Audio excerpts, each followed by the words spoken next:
Assalamualaikum warahmatullahi wabarakatuh dan salam sejahtera kepada semua pendengar.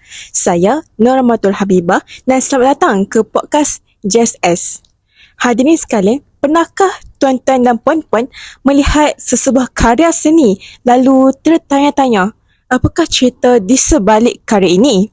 Sebenarnya setiap karya ni bukan sekadar cantik dipandang, malah mempunyai mesej dan makna yang ingin disampaikan oleh pengkaryanya. Justru pada hari ini, kita akan membincangkan tentang pameran Nuansa 2026, sebuah pameran yang menghimpunkan pelbagai hasil karya kreatif pelajar Jabatan Sains Sosial. Bersama saya pada hari ini ialah saudari Nurul Ain Nasuha. Terima kasih Cik Ain kerana sudi meluangkan masa bersama kami. Terima kasih Cik Habibah atas jemputan ini. Saya amat berasa berbangga kerana dapat berkongsi tentang sedikit tentang pameran Nuansa pada hari ini. Baik Cik Ain, mungkin masih ada dalam kalangan para pendengar yang belum mengenali pameran Nuansa. Boleh Cik Ain kongsikan apakah tujuan pameran ini diadakan? Boleh. Pameran Nuansa ini merupakan satu platform untuk mempamerkan hasil karya pelajar Jabatan Sains Sosial. Melalui pameran ini, pengunjung dapat melihat pelbagai karya yang dihasilkan menggunakan teknik, media dan idea yang berbeza. Yang lebih penting, setiap karya itu mempunyai cerita dan mesejnya yang tersendiri. Jadi, pengunjung bukan sahaja menikmati keindahan karya, malah dapat memahami idea dan kreativiti pengkaryanya. Baik, jadi boleh saya simpulkan bahawa pameran Nuansa ni bukan sekadar ruang pameran, tetapi juga media untuk masyarakat menghargai proses kreatif dan mesej yang ingin disampaikan oleh para pelajar. Bagi membantu pendengar memahami dengan lebih jelas, mari kita lihat salah satu karya yang dipamerkan, iaitu karya Seri Puspa Agung, hasil karya Nur Nadira binti Khairul Nukman pada tahun 2026. Apakah perkara pertama yang menarik perhatian Cik Ain apabila melihat karya ini? Perkara pertama yang menarik perhatian saya ialah penggunaan motif bunga yang disusun dengan begitu harmoni. Selain itu, latar belakang yang diinspirasikan daripada corak batik menyelahkan identiti budaya tempatan. Walaupun terdapat banyak motif, susunannya tetap seimbang dan kemas, menjadikan karya ini sangat menarik untuk dilihat. Jadi selain keindahan visual, adakah karya ini turut membawa mesej tertentu? Ya, sudah tentu.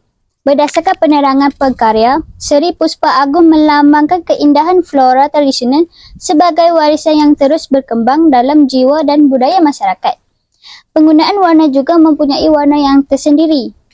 Warna merah melambangkan semangat, biru memberikan ketenangan dan hijau pula melambangkan harapan serta kehidupan. Jika kita diibaratkan dalam kehidupan seharian, setiap warna itu seperti perasaan manusia.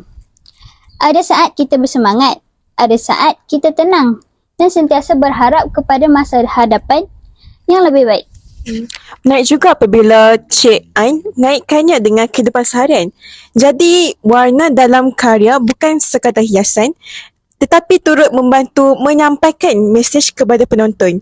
Saya juga tertarik kepada corak yang berulang pada bahagian latar belakang. Adakah ia mempunyai simbolik tertentu? Ya, corak yang berulang itu melambangkan warisan budaya yang terus dipelihara dari satu generasi ke generasi yang lain. Selain itu, garisan yang halus dan kemas menunjukkan ketelitian, kesabaran dan komitmen tinggi pengkarya ketika menghasilkan karya ini. Baik. Rupanya setiap bahagian karya ni dia ada cerita dan maksudnya tersendiri. Sebelum kita mengakhiri perbincangan ini, mengapa orang ramai perlu hadir ke pameran Nuansa? Kerana pengalaman melihat karya secara langsung jauh lebih bermakna berbanding melihat gambar melalui telefon. Pengunjung dapat melihat sendiri tekstur, perincian dan teknik yang digunakan oleh pengkarya. Selain itu, Seri Puspa Agung hanyalah salah satu daripada pelbagai karya yang menarik yang dipamerkan. Masih banyak lagi karya lain dengan idea teknik dan mesej yang berbeza menanti para pengunjung.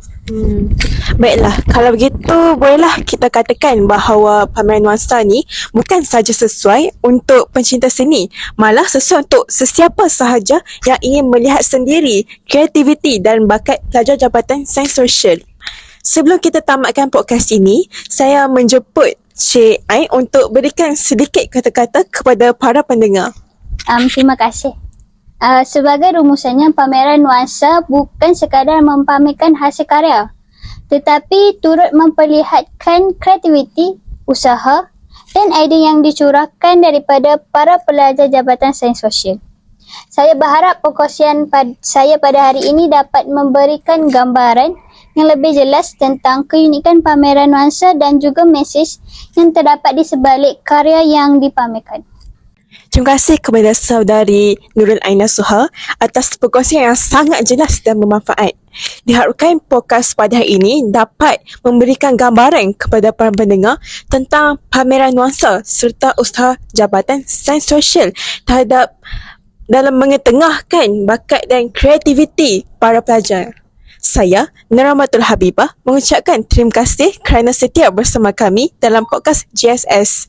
Assalamualaikum warahmatullahi wabarakatuh dan salam sejahtera.